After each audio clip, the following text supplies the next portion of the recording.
Assalamualaikum warahmatullahi wabarakatuh. Jumpa lagi dengan kami berdua, teman-teman di rumah. Saya Semi. Saya Harrison. Kita berdua Samson. Saatnya menjawab suara online.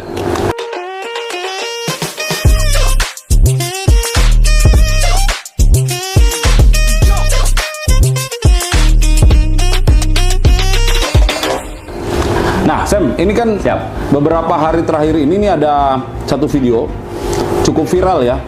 Sayangnya kayaknya nggak bener deh informasinya. Udah nonton? Sudah nonton Bang, dan sangat memprihatinkan. Memprihatinkan guys. Karena ini bisa tersesat orang nih kalau percaya video ini. Nah, supaya teman-teman di rumah bisa mengikutinya dan tidak ikut-ikutan tersesat, yuk kita simak satu-satu. Tolong dikomentarin ya. Siap. Tanah bisa dirampas negara kalau nggak dijadikan sertifikat elektronik. Ini seriusan? Iya beneran, kita emang dipaksa untuk beralih ke sertifikat elektronik dan kita harus menolak ini. Gimana tuh? Tanah dirampas kalau elektronik Bang? Iya. Gimana cara rampasnya?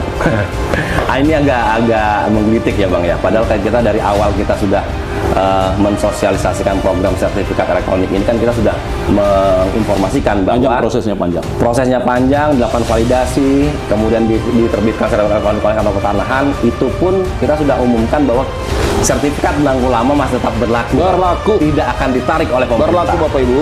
Apalagi tanahnya ya Bang, tidak mungkin ujuk-ujuk pemerintah kemudian mengambil alih tanah masyarakat. Bagian perampasan oleh negara itu rasa-rasanya tidak mungkin ya guys, karena pendaftaran tanah itu masaknya dua. Satu penguasaan fisik, satu secara yuridis. Jadi yuridis lah itu yang kemudian menjadi elektronik, tapi tanahnya kan tidak pernah menjadi elektronik. Betul. Penguasaan fisiknya masih loh. Jadi gimana cara rampasnya? Hoax. Benar, itu hoax. Kenapa ditolak? Bukannya bagus data disimpan secara digital? Justru digital itu tempat yang paling tidak aman. Ada banyak kejadian pemerintah nggak beres ngurusin data digital. Ingat kebocoran data KPU, NPWP, Pusat Data Nasional, paspor. Oke Bang, sebenarnya kalau kita bicara masalah alih media data ya, dari dulu dari analog menjadi elektronik, itu kan sebenarnya menguntungkan dua pihak Bang. Yang diuntungkan pertama adalah satu dari pihak pemerintah, kita punya data digital elektronik yang mutakhir, kemudian dari sisi masyarakat pun juga akan lebih safe lah datanya. Karena apa? Karena memang masyarakat yang mempunyai bidang tanah yang sertifikat udah elektronik, ini bisa dapat informasi yang up to date Bang. Misalnya saya Bang, bidang tanah saya udah elektronik, kemudian pada saat Abang mau melakukan blokir, saya akan dapat notification seperti itu. Dan tentunya saya juga bisa pantau Bang sertifikat tanah saya melalui Sentuh Tanahku. Aplikasi ya? Aplikasi. Jadi kalau ada perubahan apa-apa di dalam sertifikat atau data elektronik, langsung ternotifikasi? Notifikasi Bang. Ke akun yang bersangkutan? Jadi nggak mungkin dong sesuatu yang diam-diam terjadi? Tidak mungkin. Dan jangan khawatir Bang, sertifikat tanah yang bisa dicek oleh seseorang itu adalah yang memang haknya. Jadi saya hanya bisa mengecek, ada otorisasi, ada otorisasi di situ. Saya tidak bisa ngecek bidang tanahnya Bang Aris sama bidang tanahku. Seperti itu. Ya kalau khawatiran ini sih menurut saya agak berlebihan ya. Buktinya kita aja naruh duit kita di bank manapun kita santai-santai aja. Kita nggak pegang buku tabungan, kita cuma pegang ATM. Kadang-kadang ATM pun nggak punya, tapi duitnya ada tersimpan di sana. Dan karena ada otorisasi, ada kewenangan masing-masing yang bisa mengecek hanya yang bersangkutan, dan apapun yang terjadi dalam sistem diberikan notifikasi dalam akun Sentuh Tanahku yang bersangkutan. Jadi sekali lagi yang nomor 2 ini juga kayaknya statementnya tidak benar. Tidak benar. Lanjut. Bukannya sertifikat elektronik itu mempermudah akses? Mempermudah akses untuk siapa? Ya untuk kita lah. Kan gampang tinggal cek aplikasi Sentuh Tanahku. Omong kosong. Sertifikat digital itu cuma mempermudah akses untuk mafia tanah.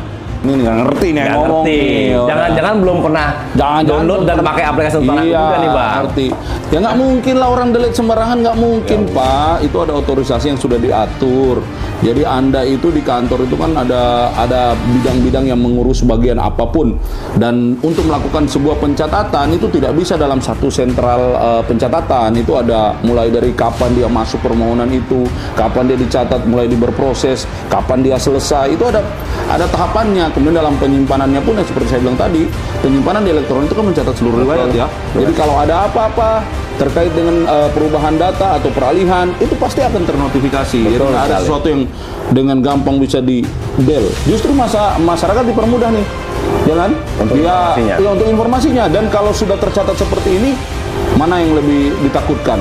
Sertifikat dibawa orang, dirubah-rubah, dibikin aspal, hilang atau terbakar, atau yang ada pangkalan datanya yang bisa dijaga oleh pemerintah juga datanya. Gitu. Jadi mungkin kita perlu sampaikan juga ya Bang, kalau kita sudah konversi dari data sertifikat analog menjadi elektronik ini, kita melakukan pemutakhiran data di pangkalan data kita. Ya. Sehingga data yang ada di pangkalan data kita adalah benar-benar data real pemilikan pemegang hak atas tanah yang terakhir ya Bang, seperti itu. Nah kemudian juga perlu kita informasikan juga bahwa di Sentuh Tanahku ini juga akan menampilkan informasi maupun notifikasi apabila bidang tanah yang sudah kita daftarkan secara elektronik ini akan dilakukan pemeriksaan data Bang. Seperti misalnya ada blokir, ada orang memblokir tanah kita akan dapat notifikasi, kita bisa mengkonfirmasi hal ini ke kantor pertanahan. Jadi salah banget lah Bang kalau di negara tidak bisa main deret, nggak bisa. Tidak hanya diurusin Tidak satu bisa. orang Pak, nggak mungkin satu orang bisa mengerjakan begitu banyak simpul. Betul. Lagian apa urusannya negara itu harus merampas-rampas tanah rakyat? Justru negara dengan reforma agraria membagi tanah buat Betul. masyarakat, Untuk kesejahteraan masyarakat. Untuk kesejahteraan masyarakat, guys, kita mensertifikatkan 120 juta bidang se-Indonesia ini. Untuk siapa? Untuk rakyat. Kita taruh ke pangkalan data elektronik. Memudahkan dong. Ini aduh, sesat pikir, sesat jalan, setiap ngomong udah. Betul juga ya, sekarang kan sertifikat cuma selembar. Kalau sistemnya error dan datanya dihapus, Kita nggak punya bukti kuat bahwa tanah itu milik kita. pemerintah lebih gampang menggusur kita. Mereka paling cuma bilang, Sorry ye, kamu nggak punya data. sorry ya, pemerintah nggak bisa bantu. Gimana mungkin sertifikat itu masih ada fisiknya kan ya? Masih Satu ada, lembar, masih ada. Kertasnya kertas Security paper. Security paper gimana tuh maksudnya? Jadi security paper itu walaupun kertasnya satu lembar Bang, di situ kita menerapkan beberapa pengamanan yang hanya kita internal BPN yang tahu. Jadi kita juga itu kerjasama dengan pencetak yang memang dipakai juga untuk mencetak kertas-kertas berharga di Republik ini. Oh, yang bisa saya lihat kan Yes. ada pakai apa itu? Ada sinar Kalau dilihat itu pakai apa? Ultraviolet ya? ultraviolet, Nah, betul Bang. Baru kelihatan Ada di dalam sisinya. itu Ya. ada kodenya. Kemudian Ya? gini Bang, satu lagi mungkin, walaupun kalau yang zaman dahulu yang sertifikat belangko itu kan berlembar-lembar nih. Iya. Sekarang kita hanya mengeluarkan sertifikat elektronik yang bentuknya hanya satu lembar. Tapi kita tidak menghilangkan informasi apapun Bang di pangkalan data kita. Informasi sama dengan Ya. sertifikat analog itu. Betul. Jadi memang di sertifikat elektronik ini kita hanya menampilkan terkait dengan informasi pemberian hak pertamanya dan status proses pemeliharaan data terakhirnya. Tetapi kita di database kita di pangkalan data kita tetap menyimpan Bang riwayatnya seterusnya. Hal ini dimaksudkan supaya kita untuk mengamankan informasi yang Lagi pula kan meskipun sudah jadi sertifikat elektronik itu seluruh dokumen masih tersimpan sebagai warka kan? masih sebagai warka. Bahkan kalau sertifikat analognya itu sudah diserahkan ke negara, ketika dia ingin menerima sertifikat elektronik, si sertifikat itu tersimpan juga kan? Sudah disimpan, kita Tersimpan sebagai juga warka. sebagai warka juga. Dan kita udah digitalisasi. Dokumen negara sudah didigitalisasi, jadi aman dan tidak perlu dikhawatirkan. Jadi siapa yang diuntungkan dengan sertifikat digital? Mafia tanah, pemerintah, dan developer besar. Nah, karena mereka bekerja sama membangun proyek besar. Menggusur akan jauh lebih mudah kalau sertifikat sudah digital. Tinggal tekan delete untuk mengusir pemilik tanah. Ini video ada busur, ada delete. Kayaknya gampang banget ya Bang ya. Pak, negara tuh kalau mau bikin proyek itu namanya pengadaan tanah. Tanahnya dibeli oleh negara, dibayar mahal. Tanya itu yang punya tol, tanya itu yang punya tanah-tanah yang kemudian jadi bendungan dan lain sebagainya. Aduh, jahat banget sih ini. Jadi walaupun memang Bang, tanah ini kan dikelola negara, negara juga tidak sekonyong-konyong terus menindas rakyat, tidak akan mas seperti itulah. Justru negara itu dalam konsep ingin mensejahterakan rakyat, memikirkan dari mana sumber-sumber pertanahan yang sah secara undang-undang dapat diberikan kepada warga masyarakatnya. Itu, dan mana yang sebelum bersertifikat disertifikatkan. Supaya apa? Supaya Bapak dan Ibu memiliki kepastian hukum. Betul. Kemudian kalau memang membutuhkannya untuk kolateral bisa dimanfaatkan. Kemudian supaya nanti tanahnya itu kalau nanti misalnya akan ada pembagian, warisan dan lain sebagainya sudah jelas karena hitungannya ada di dalam sertifikat, gitu loh. Jadi yang paling diuntungkan masyarakat. Masyarakat. Semua proses yang berkepentingan dengan apa yang menjadi keinginan masyarakat otomatis akan lebih mudah dan lebih cepat. Ini juga mau memangkas proses yang katanya terlalu lama itu kan, Sam? Jadi jangan seuzon dengan pemerintah, yakinlah pemerintah selalu memperhatikan kesejahteraan masyarakat. Oke, ada lagi nggak nih ya? Oh, itu alasannya. Pantesan kita nggak dikasih lagi sertifikat lengkap. Sebetulnya ini bagian dari digitalisasi total dan inisiasi The Great Reset. Tanah, properti, dan semua aset akan dikembalikan lewat sistem digital. Datanya bisa dimanipulasi, diblokir, atau diambil alih hanya dengan satu klik. setelah grid reset, kita nggak bisa lagi dong punya tanah sendiri. Nggak ada lagi SHM. Kita berlangganan tanah sama seperti berlangganan Netflix. Pak, Bapak nggak ngurus sertifikat juga, itu tetap tanah Bapak. Tetap tanah Bapak. Bapak mau pegang AJB, pegang apa, girik, letter C, apapun, Bapak masih tetap punya tanah itu. Jadi kalau Bapak mensertifikat, the only reason Bapak mau mensertifikatkan itu untuk mendapatkan kepastian hukum. Betul. Gitu loh. Jadi nggak ada yang namanya grid reset itu. Itu kalau menurut saya sih, ini saya nggak bisa mendapatkan rasionalisasi secara logik. Betul. Karena ini kan kayaknya nggak masuk ya di sistem. Saya rasa kita ini ya. juga masyarakat juga bisa mencerna bang ya. Iya. Mana yang benar mana yang enggak nih. Iya. Pokoknya makin kesini videonya kok makin parah nih bang kayaknya. Benar-benar. Ya Bapak nggak ada yang namanya grid reset itu atau grid delete itu nggak ada.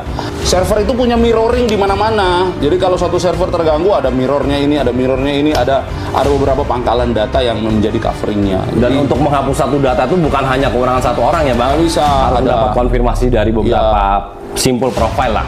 Jangankan menghapus bang, untuk mengubah pun itu juga tidak bisa dilakukan oleh satu orang. Kita kasih contoh lah. Kalau data ini sudah tercatat di perbankan, tercatat juga di kita, maka perubahan di perbankan harus dikonfirmasi oleh BPN. Betul. Tercatat di BPN harus dikonfirmasi oleh sistem di perbankan. Gitu. Enak juga ya, pemerintah bisa dapat duit banyak. Dengan cara mengontrol urbanisasi dan menciptakan smart city. Makanya Rumah itu dibangun. bukan dicicil 20 tahun. Tinggi banget bahasanya bang. Pemerintah tuh dapat uangnya dari mana? Dari devisa, dari pajak gitu ya. Bukan dari yang begini-begini, malah pemerintah keluar duit bikin sistem seperti ini. Betul. Memastikan Investasi yang besar, ya, kemudian mensertifikatkan tanah masyarakat. Ini kan butuh resource ya. Jadi kalau pemerintah enak, yakin saja rakyat pasti lebih enak. Karena pemerintah itu bekerja untuk rakyat. Tidak ada satupun pemerintah yang bekerja untuk dirinya sendiri. Untuk apa? Ya pasti untuk masyarakat kan. Jadi kalau hari ini Kementerian atau BPN merubah sistemnya menjadi digital atau electronic base, pasti untuk Ya. masyarakat. Jadi perlu kita sampaikan juga betapa besarnya investasi negara kepada Kementerian ATR BPN bang, khususnya dengan pemantauan informasi komunikasi ini. Tujuannya adalah satu, kita memberikan layanan yang lebih cepat, lebih efektif, dan lebih transparan kepada masyarakat. Yes. Jadi tidak ada keuntungan, karena kita kementerian ini kan bukan suatu kementerian yang sifatnya profit oriented ya bang bukan ya. profit oriented. Kita sifatnya pelayanan. Pure pelayanan Service masyarakat. kepada masyarakat. Services. Seperti itu. Kalau ada kurang-kurang, silakan dikritik, diberi masukan, tapi janganlah membawa sesuatu yang menyesatkan, apalagi berharap mendapatkan keuntungan dari Aduh. konten-konten seperti ini. Janganlah, please. Masih banyak bapak dan ibu di luar sana yang butuh pemerintah hadir melakukan legalisasi aset-aset mereka. Ya. Oke? Oke. Terima kasih. Semoga konten-konten yang beredar adalah konten-konten yang mengedukasi dan bukan konten-konten yang membuat masyarakat semakin tersesat. Oke, terima kasih. Saya Amy. Saya Harrison. Kami berdua Samson. Saatnya menjawab suara online.